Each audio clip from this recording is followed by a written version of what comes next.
To prepare the folks who go on our Guatemala mission trips with Hashim, we meet once a month starting in January until the trip, normally in June or July.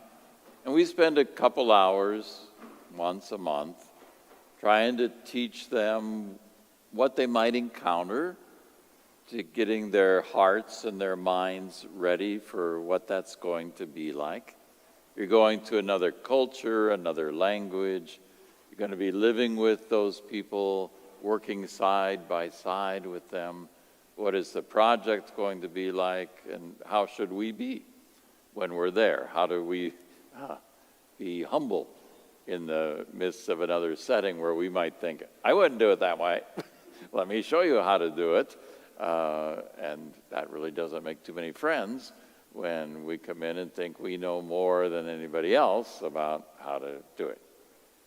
So we do a lot of preparation, and we encourage people to be reading and thinking and praying and getting ready for it. 5 months usually of preparing. In today's gospel, Jesus spends about 2 minutes in preparation with the guys before he sends them out. I think, wow, he has mastered the art of really intense prep. And just, this is it, guys, go. And then figuring they'll have the Holy Spirit, I'm sure, along the way, and that will guide them. But Jesus has it very succinct. We do spend a little time with the Guatemala prep on what you should take. We give a list of these are the kind of the clothes you should bring. Jesus just says, don't take anything, really. Think, what? Nothing? But sandals, you can wear sandals because you can expect to be hiking around a little bit, but not even a second tunic. You think, yeah, but Jesus, what if I spill on my tunic? Well, then wash it. You'll just have to stay inside that day on wash day because you only have the one tunic. So if any of you are going out preaching, Jesus has got that ready for you. It's a lot shorter than my seminary prep, which was 4 years after college, so just a couple of minutes. Now, I don't imagine too many of you are going to be going from town to town preaching. So you might think, I don't know, what does this have to do with me?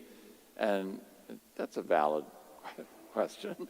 But I thought I'd out of what he teaches those guys, the 12, come up with some rules from that just in regular life. So just like Jesus, quick, 5 rules. So, first one, don't be a Christian alone. Jesus sent them out 2 by 2.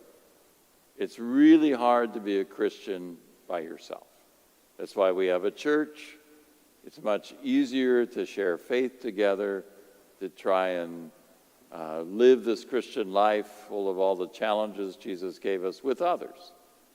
So don't do it alone unless you are a hermit and living off in a little hut by yourself, then okay.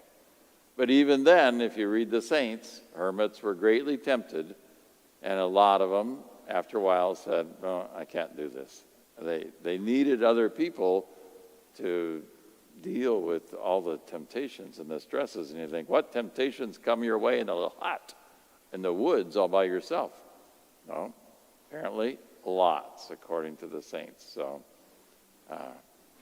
don't be a Christian alone. Second, remember who the boss is. And the boss is Jesus. Because he says in that gospel, he has the authority and he gives it to them. So remember who the boss is. So we're just following what Jesus teaches. This is what he told us to do. This is what we are going to do. He's the boss. And he's given authority to you. But it's an interesting authority It's an authority over unclean spirits. Did you ever think you had that authority? Okay, this is the authority I have. Not over anybody else, just the unclean spirits.